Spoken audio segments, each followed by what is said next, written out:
lost in night, in the wood, shadows fight. Don't take gold, can't take flight. Power's gone, nothing's right. Cauldron cold, no more fire. Potions fail, dreams expire. Spirits whisper, call me liar. In the dark, lost desire. Purchase cry, echo loud. Through the fog, through the shroud. Mystic force, once so proud, now just whispers in the crowd.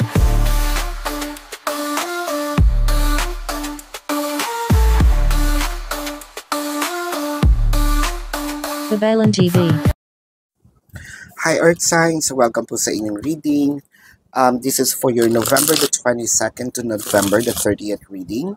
So Taurus, Virgo, and Capricorn, no? Para po sa mga bago, don't forget to click the subscribe button, smash the like button, comment below kung kayo po yung nakaka-resonate, and hit the notification bell. Kung gusto nyo pong sumali sa ating live sessions, dun po yan sa ating kabilang channel, that is Babaylan TV, no? Yan po ang ating unang channel catered for our international audience. And kung hindi nyo po maabutan, no, itong ating live sessions, pwede naman kayo magtanong dito sa ating comment section as long as the question is answerable by yes or no. I want you to know that this is a general reading. So you may resonate with the entire reading or you may resonate with some bits and pieces of the reading. Take what's only yours, no? So magsimula na tayo. Ang nakikita natin dito parang closed off, no? Ang ating communication ngayon, especially closed off ang pagbibigay, no, ng expression of love. Pasensya na kayo ha, wala tayong mukha ngayon dahil may sakit tayo. But anyway, let's go back. So ang nakikita natin dito, no, bakit parang hindi na siya ganun ka-expressive, no? Or parang nakikita natin may mga pagbabago, no? Na dati, or siguro baka ngayon mas baligtad, mas ngayon siya expressive, dating hindi nagsasalita. So parang tinatanong natin, anong naging problema or anong nakain nitong taong ito, no? Kasi ang nakikita natin dito, hindi naman siya ganyan dati. So meron na talagang mga pagbabago, no? May napapansin natin. May mga offers din, no? Parang feeling natin, bakit laging labas ng labas, no? Itong ating person. Na dati naman, palagi siya sa bahay. Dati naman, hindi naman siya sociable, no? Kung nagiging sociable, siguro, happy din ako, no? At least, nakakalabas-labas siya ng bahay. Pero lately, parang iba na yung kinikilos. Parang sobrang napapabarkada, sobrang napapainom, no? Sobra na rin yung mga party. Well, wala pa naman yung mga Christmas party, wala pa yung events, no? Pero, ano to, nagpa-practice ba siya? Pinapractice ba niya yung liver niya? What have you, no? I think, kung ang inyong karelasyon ay Aries, Leo, Sagittarius, no? Tignan nyo rin yung fire sign reading. Kasi, parang nakakita ako ng similarity, no, doon sa mga nangyayari. So stress na tayo, hinahanap natin siya, may mga pagkakataon na tinatanong na natin siya sa mga kaibigan niya or chine-check natin, no, yung mga Facebook or mga posts, no, nandun ba siya. So parang nagiging paranoid tayo na hindi mo naman gusto pero parang feeling mo ginagawa mo akong ganito. So, ang nagbabago dito, hindi lang siya, pati ikaw. And you don't like the changes, no? Minsan, nananaginip ka for those who are magkahiwalay, no, ng bahay. Hindi maganda yung mga signs or synchronicities, no, na nakikita mo. Let's clarify the Four of Pentacles, the Empress, and the Page of Wands. So, parang feeling mo dito, meron ba siyang ibang nagugustuhan, no? Meron ba siyang mga siguro that's the reason na bakit tayo, no, bakit natin chine-check yung mga social media accounts or yung mga post niya or yung mga nagla-likes, no, doon sa kanyang post.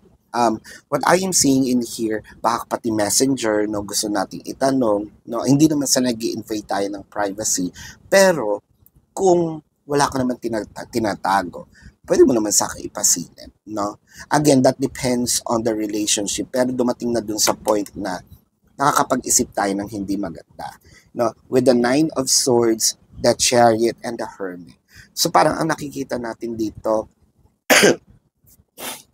palagi din siya nag-out of town or baka siguro meron ditong team building, no, na inatenan.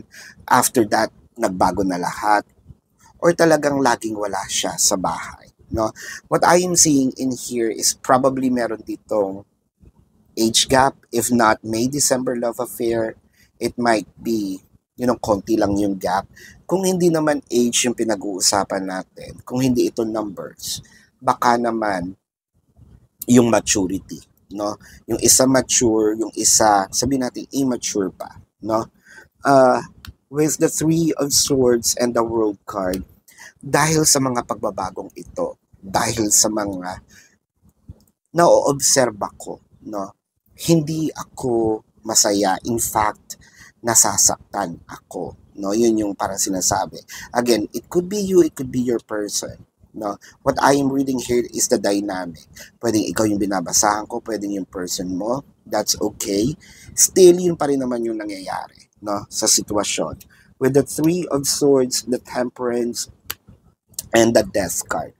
Kahit nasasaktan ako, hindi pa rin ako, sabihin natin, hindi naman ako nawawala ng pag-asa, no, na somehow magbabago pa, no? Somehow magiging positive uli, no, itong takbo ng relationship namin, no?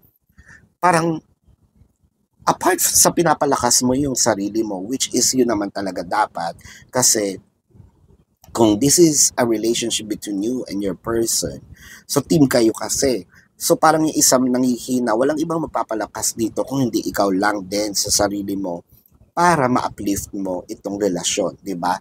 Kaso ang nangyayari na sana wag dumating sa part na parehas na tayong mahina para ipaglaban itong relasyon na ito, no? The Fool card, and that signifies, no, na meron na talagang age gap, or kung hindi man yung immaturity nga, no, na doon talaga siya tayo sa kumbaga, nandun tayo sa dynamic na yon. With the Four of Cups, bakit dito parang ayokong pansinin? Meron kang ayaw pansinin.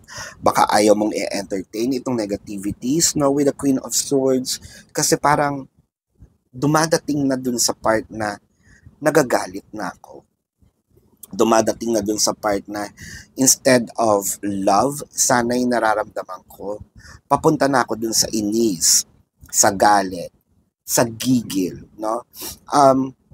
With the Four of Cups clarified by the Seven of Swords and the Knight of Cups. So parang sinasabi natin dito, yun na nga. Hindi man natin, no? Kanina kasi iniiwasan ko kasi hindi naman lumalabas yung Seven of Swords. Lumabas na. So chances are, meron na nga third party, no? Kasi the Seven of Swords signifies a thief in the night, no? Or merong, kumbaga, nanghihimasok, no? Merong ahas sa paligid. Merong gustong mang-agaw ng happiness natin slowly but surely, no? So parang nauunti-unti, no? Kaya pala nagkakaroon ka na ng sabihin natin hinala. Sa feeling ko tama ang hinala mo dito, no? Pero wala kasi tayong proof na makita kasi nga yun nga bakit merong tinatago, no? Katulad sinabi ko kanina, parang feeling mo may tinatago. You smell something fishy in this relationship, na? So tingnan natin dito ang zodiac sign ng iyong person. This could be their sun sign or a placement in their chart. I'm seeing Sagittarius, Taurus, Aries, no? Scorpio, Cancer,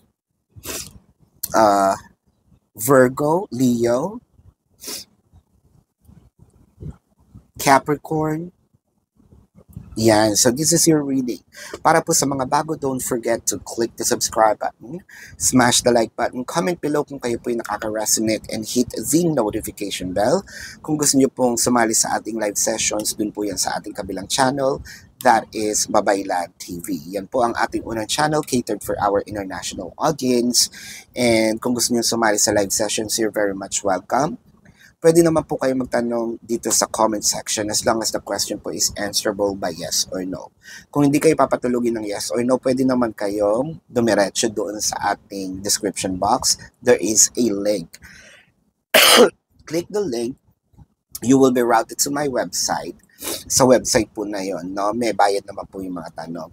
So, I also created a 4 questions plus 1. Take advantage of it. And if you want to book a private reading, nandun din po siya sa ating description box.